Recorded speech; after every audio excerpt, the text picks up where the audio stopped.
Hi, Paul here. I'm just going to show you how to remove rigs from animation so you can get effects like this, where we have your Lego ship flying in and then zooming off. That would be very hard to do with string or something you're trying to obscure from vision. So why not use the same tricks that are used in the feature film industry and remove rigs and supports so you can easily animate your props and figures. So we'll do that now, and what I'll do is open up the original file. Now, if I play the original file, you can see how it was done. I've got a little support there, little Lego support there, and that was just propping up the ship while it flew in and out of the shot.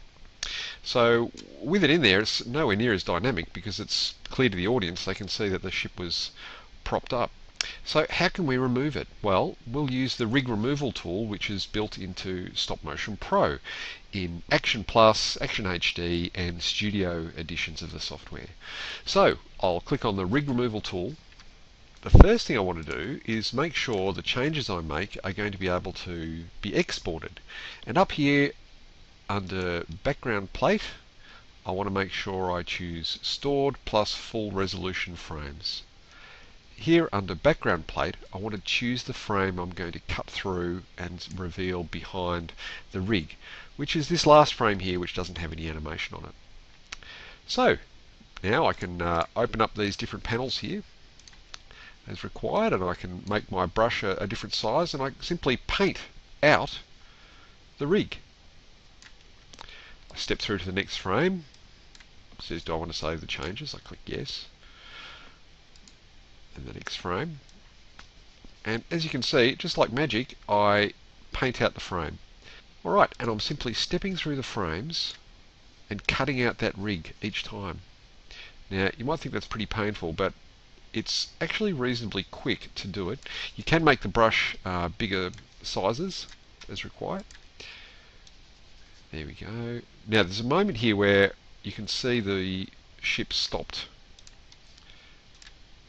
There, it stopped moving. So what I can do is actually create a little mask.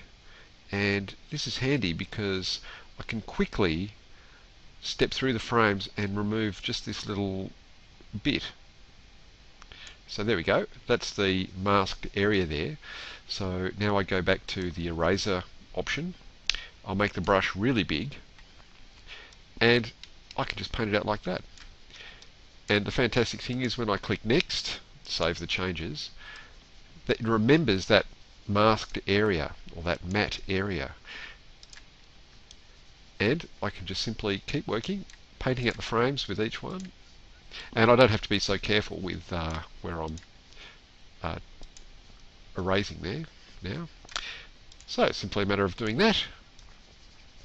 Anyway, you get the idea.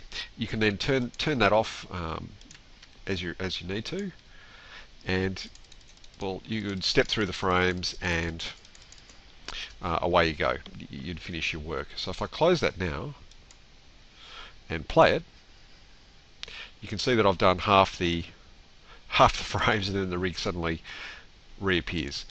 So that's a little tutorial there on how to remove rigs from your animation while you're filming, and a great way to be able to make your Lego and puppets and other objects fly through the air. Thanks for watching.